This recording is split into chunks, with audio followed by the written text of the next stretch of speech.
You are sitting somewhere right now and the air is strange. It is not the air of the room. It is the air of your entire life.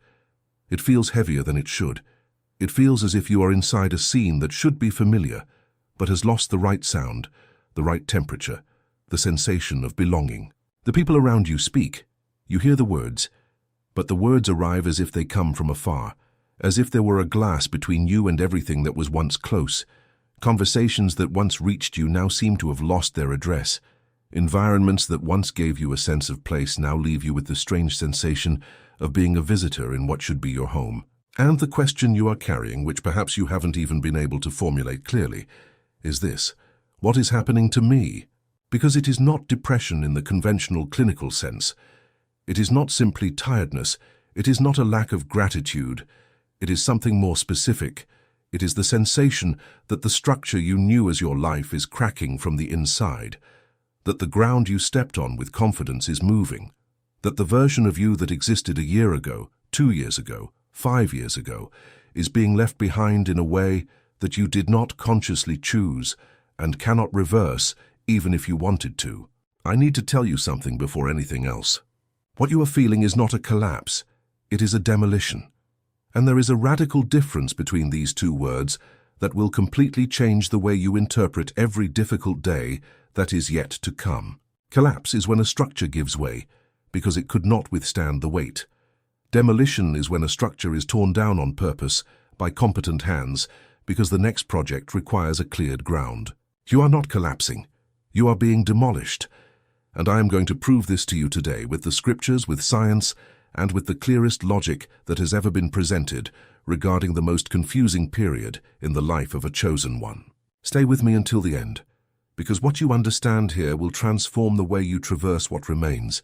There is a data point that very few pastors use, but which is fundamental for you to understand what you are living through now. A study conducted by Unifesp on mental health and spirituality in Brazilian adults over 35 identified what researchers called unnamed identity transition syndrome, a set of symptoms that include a sense of estrangement regarding one's own past, a reduction of interest in previous social relationships, a perception that the family environment has lost meaning, and difficulty articulating what is happening internally because no existing category seems to account for what is being experienced.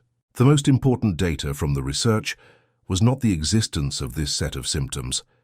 It was the discovery that individuals who went through this process completely, without aborting the process in the middle, retrospectively reported that this period had been the most significant inflection point of their trajectories, the catalyst for the most capable, most authentic, and most fruitful version of themselves. In other words, what looks like a collapse is, when traversed with awareness, the most productive process that exists. The question is not whether you will go through this. You are already in the middle of it. The question is whether you will go through it with the understanding that there is an architect conducting the demolition. And that is exactly what I am going to show you now. There is a biblical passage that most people know by the final verse and never stop to see the full commission that precedes it. It is Jeremiah chapter 1, when God calls the young Jeremiah to the prophetic ministry. Jeremiah was young. He was the son of a priest. He had a reasonably predictable life ahead of him within an established structure.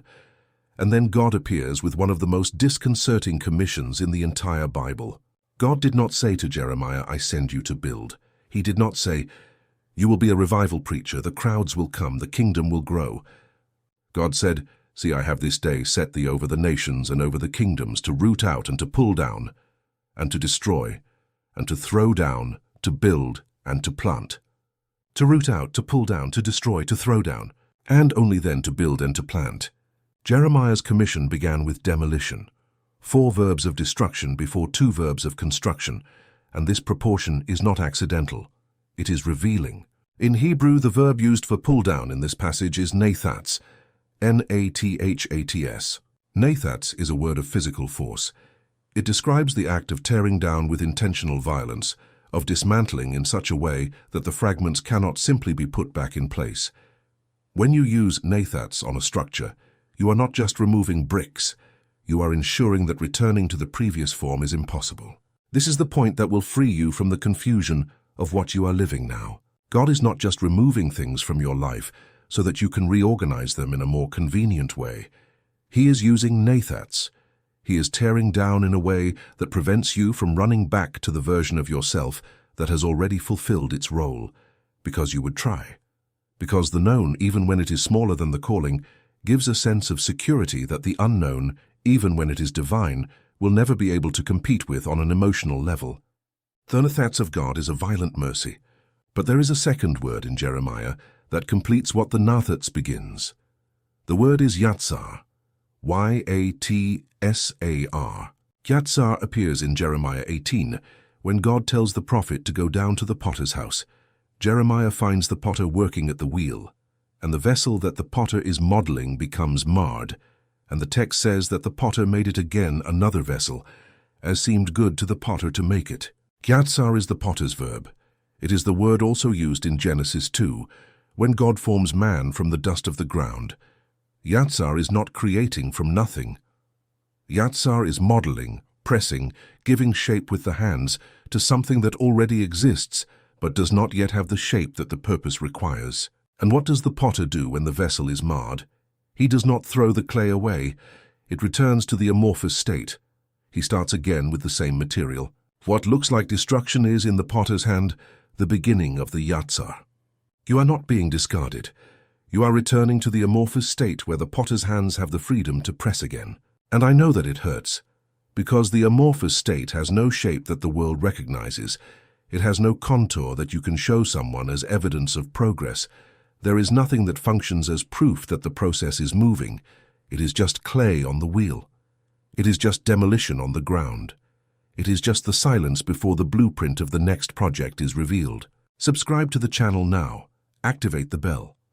Because what comes in the next videos will continue building exactly from the point where this one ends, and the process you are going through has layers that need to be understood in sequence. Do not let the next chapter catch you without the vocabulary that this one is giving you. Now I want to take you inside a biblical experience that is rarely used from the angle I will use here, the story of Job. Not the summarized version that fits in a motivational phrase, not the Job of the end, restored and blessed, whom everyone uses as a promise of reward for suffering. The Job of the middle, the Job who is in the process and who, contrary to what the generic sermon suggests, is not simply holding up well. Job was, according to the text itself, blameless, upright, fearing God, and turning away from evil. There was no identifiable moral reason for what was happening to him, and Job knew it. That is why the entire book is not a monologue of resigned patience. It is a process of anguished search for understanding. In Job chapter 3, after losing everything, he opens his mouth and curses the day of his birth. In chapter 7, he says to the Lord, "Let me alone, for my days are vanity." In chapter 10, he questions, "Wherefore then hast thou brought me forth out of the womb?" Job was not pretending he was fine. Job was in the middle of the Nathats and telling the truth about how the Nathats hurts.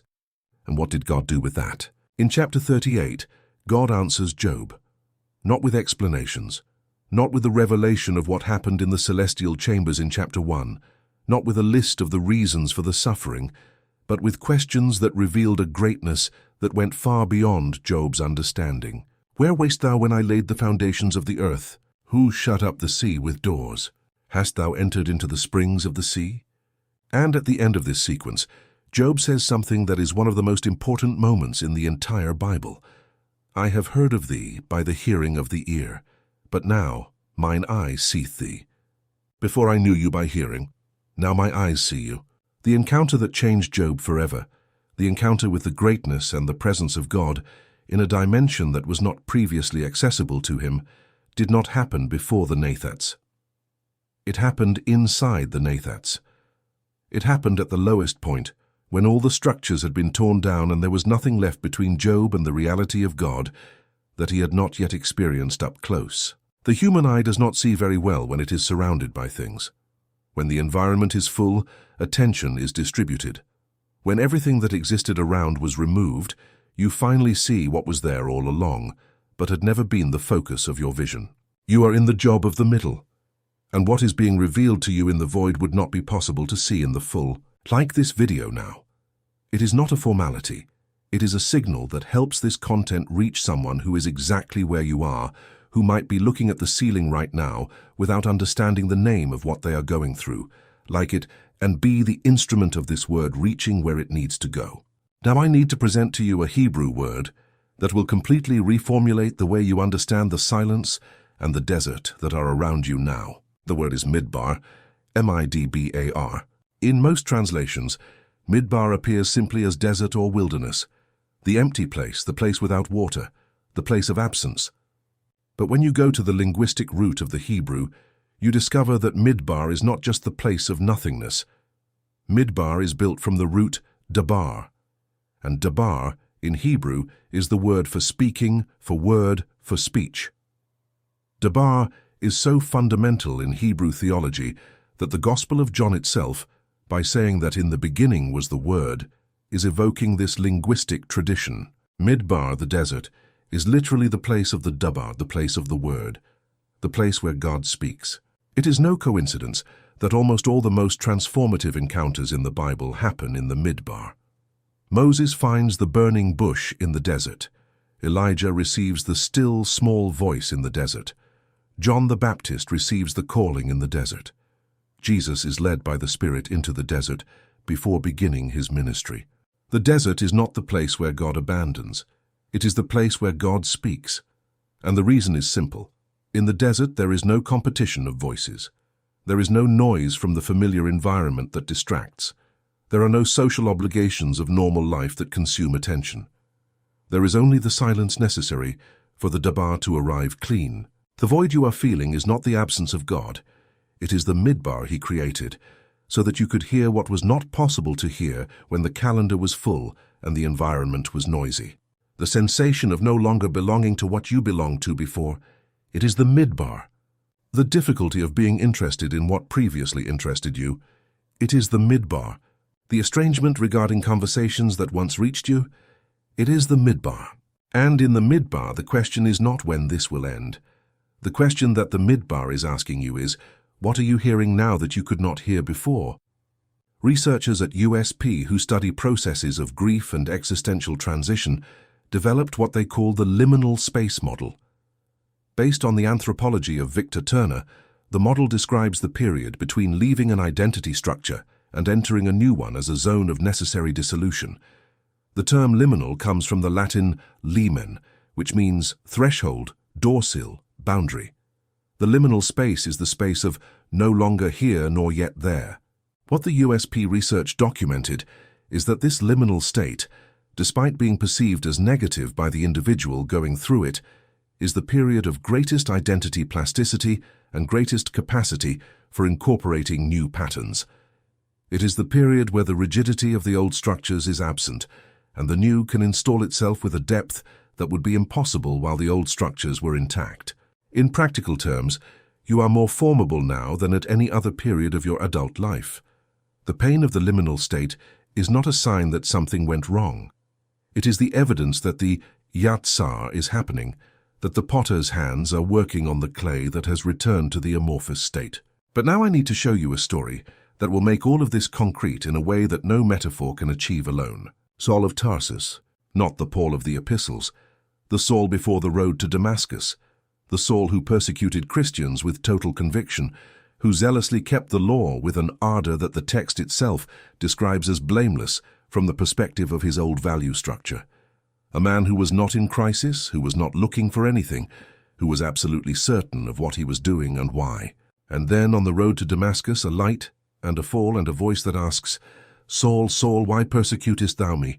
And the text says that Saul became blind. 3 days, without eating, without drinking, without seeing, in a house in Damascus, in the dark, without any structure of his previous identity that was still useful. His title, his training with Gamaliel, his status among the Pharisees, his purpose as a persecutor, everything had been rendered inoperative in that instant of light. The Greek uses a specific word to describe what God does with systems and structures that need to be removed so that the new can operate. The word is katargeo, K-A-T-A-R-G-E-O. It appears multiple times in Paul's letters, and katargeo means to make inoperative, to deactivate, not to destroy in the sense of annihilating, but to turn off the mechanism, to take away the function of what existed so that there is no conflict with what will operate in its place. What happened to Saul on the road to Damascus was a total katargio. Everything that functioned as the engine of his identity was turned off, and he stayed 3 days in the dark without the new having yet arrived clearly. 3 days in the liminal state. 3 days of midbar inside a house. 3 days without food, without water, without vision. And then Ananias arrived. He placed his hands, and the text says that there fell from Saul's eyes as it had been scales. The vision that Saul recovered was not the same vision he had before the fall. It was the vision of someone whose field of perception had been completely reconfigured. It was the vision that would write 2/3 of the New Testament.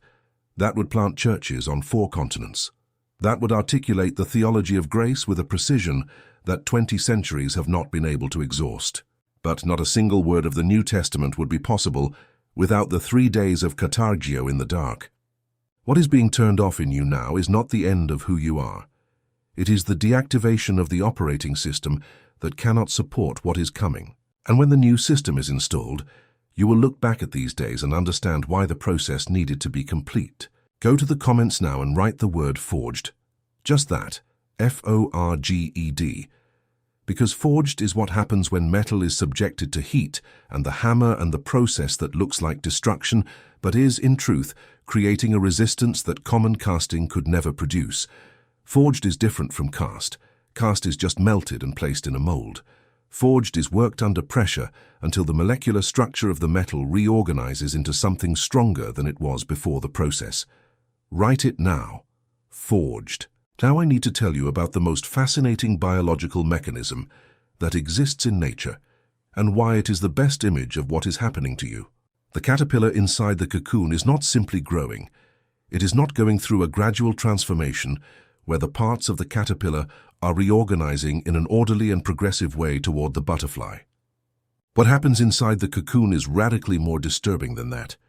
The caterpillar liquefies. The enzymes that the caterpillar produces inside the cocoon begin to dissolve its own structure. The organs, the tissues, the form that existed, everything becomes a soup of undifferentiated cells, a mass that no longer has the shape of the caterpillar, nor yet has the shape of the butterfly. And inside this mass, structures called imaginal discs, which were present in the caterpillar from the beginning but had never been activated because the caterpillar's structure kept them latent, begin to operate. It is these imaginal discs that carry the complete information of the butterfly, that know exactly what the final form needs to be, and that use the material of the dissolved caterpillar as raw material to build the butterfly. The butterfly is not created from nothing. It is built from what the caterpillar was after the caterpillar accepted the dissolution. And the most important point of all this, the point that biology and theology share, the imaginal discs do not emerge during the process. They were there from the beginning, inside the caterpillar, waiting for the cocoon environment where they could finally operate. What you were called to be is not being created now. It was stored in you from before, waiting for the structures that needed to be dissolved to get out of the way so that what was always there could finally take shape. Researchers at Unicamp who study neuroplasticity in periods of acute stress documented something that the biology of metamorphosis already knew. The periods of greatest neural destructuring are also the periods of greatest formation of new connections. The human brain, under the pressure of what researchers call existential distress, significantly increases the rate of formation of new synapses and the pruning of old connections that are not being used. In practical terms, your brain is at this exact moment of crisis reorganizing the way you process reality, the way you make decisions, the way you perceive what is possible for you. The dissolution is not the end of the process, it is the middle of the process. And the prophet Amos said something about this that will resonate differently after everything you have heard today. Amos 3:3 asks, "Can two walk together except they be agreed?" Most interpretations treat this question as being about relational harmony, and it is, but the deepest level of the question is about resonance of purpose, about whether two realities can occupy the same space when they are operating in fundamentally different directions. What you are living now, this estrangement regarding what was previously familiar, this feeling that you can no longer synchronize your step with environments and people that were previously natural, is the practical answer to that question. Two cannot walk together if they are not in agreement. And when God changes the direction of your walking, the misalignment with what is stationary is automatic. It is not rejection. It is not arrogance. It is physics. It is the natural consequence of being in motion while other things remain static. You did not move away. You moved forward. And those who stay where they were naturally seem more distant, not because the distance increased, but because the direction changed. This video reached this point for someone you know who is confusing the process of demolition with punishment, who is looking at the life that is being dismantled and thinking it is the end, when in truth, it is the beginning. Share it now. Be that person's Ananias. Be the one who arrives, places hands and says, "The scales will fall. You will see again. And what you see will be different from everything you saw before." Now I need to give you something concrete to carry from here, because understanding the process is fundamental. But understanding without knowing how to operate within the process leaves the comprehension at the intellectual level when it needs to descend to the level of daily life. 3 movements to traverse the Nathats with awareness. The first movement is what I call cooperation with dissolution. The caterpillar does not resist the process of liquefaction. It does not try to maintain the caterpillar shape inside the cocoon while the enzymes work. Resistance to dissolution does not preserve the caterpillar. It only prolongs the pain of the process without preserving the form and without advancing toward the butterfly. For you, cooperating with dissolution means identifying what is being removed and resisting the impulse to artificially put it back in place. The relationships that are distancing themselves naturally, without drama, without apparent conflict, just because the frequency changed, do not need to be forcibly maintained. The identities that are losing relevance, the roles that are becoming small, the old versions of yourself that no longer have space in the new form being built, do not need to be defended. This is not passivity. It is active discernment. It is the wisdom to recognize what is being Nathats and having the courage not to rebuild what God is tearing down. The second movement is that of amplified listening. The midbar exists so that the dabar arrives, and the dabar only arrives when there is space to be received. This means that the period you are traversing requires a deliberate practice of silence, not the passive silence of someone who is exhausted and has no energy for the noise.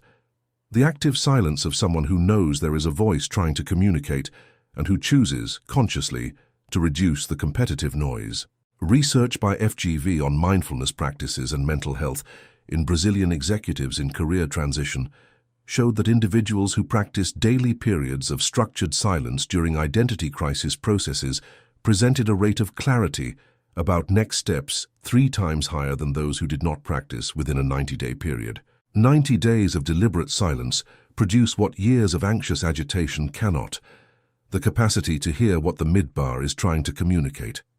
The third movement is what I call fidelity to the amorphous state. When you are between the Nathats and the Yatsa, when the caterpillar has already dissolved, but the butterfly does not yet have a visible shape, the most powerful impulse that exists is to force a new identity before it is ready. To take the available fragments and assemble anything that gives a recognizable shape back to life. But the potter did not hurry the vessel. The cocoon does not have a deadline externally fixed by the caterpillar's will, and the kata geo of God has its own time, which is not negotiable by the anxiety of the one in the middle of the process. Fidelity to the amorphous state means resisting the temptation to prematurely define who you are going to be on the other side. It means trusting that the imaginal discs, what was planted in you before the beginning of everything, know what they are building. It means inhabiting the discomfort of the formless with the confidence that the form being built will be more coherent with your purpose than anything you could assemble with the fragments available now. God is not improvising the project while you wait. He saw the end from the beginning. The cocoon is not an interregnum in the purpose. It is the middle of the purpose. You have reached this point. And I know that reaching this point costs something. Because watching a video like this when you are in the middle of the process is not comfortable. It is a mirror. And a mirror, when it reflects with precision, demands that you look at what is there. So let me tell you one thing for you to leave here with. Job said, "I have heard of thee by the hearing of the ear, but now mine eye seeth thee." This phrase is the synthesis of everything you are living. You had a knowledge of God that was sufficient for the version of you that existed before. It was a knowledge built on structures that gave a sense of security, on certainties that seemed solid, on an identity that you understood, and that others around you also understood. And then the Nathats began, and the structures were torn down, and the Midbar installed itself. And now you are in the liminal state, in the space between what was and what is not yet, with the sensation that the floor vanished and the ceiling became too low. But what is happening now is not punishment. It is proximity. It is the God whom you previously knew by hearing drawing close enough so that your eyes see him in a way that would not be possible from anywhere else but here. The desert you are traversing has a name, Midbar. And the Midbar is the place of the Dabar, the place where the word that will reconfigure everything begins to be spoken with a clarity you have never heard before. The cocoon you are living has a process, total liquefaction so that the imaginal discs can work without obstacle. The demolition that is happening has an architect, who knows the project from beginning to end, who uses Nathats precisely where it needs to be used, and who prepares the Yatsar before revealing the new vessel. You are not at the end, you are in the middle. And the middle is the hardest part exactly because it is where the process is most active. Go to the comments and write forged. Not because it is a beautiful word, because it is the most honest truth about what is happening to you. You are being forged, worked under heat and pressure by hands that know exactly what they are producing. And what will emerge on the other side of this process will have a resistance, a depth, a capacity that the cast version of you would never have been able to develop. Forged.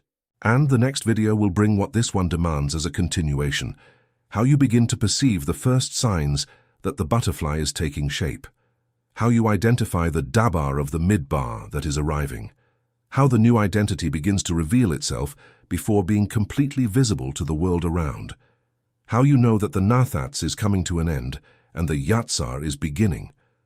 This next content will be the map of the other side of the process.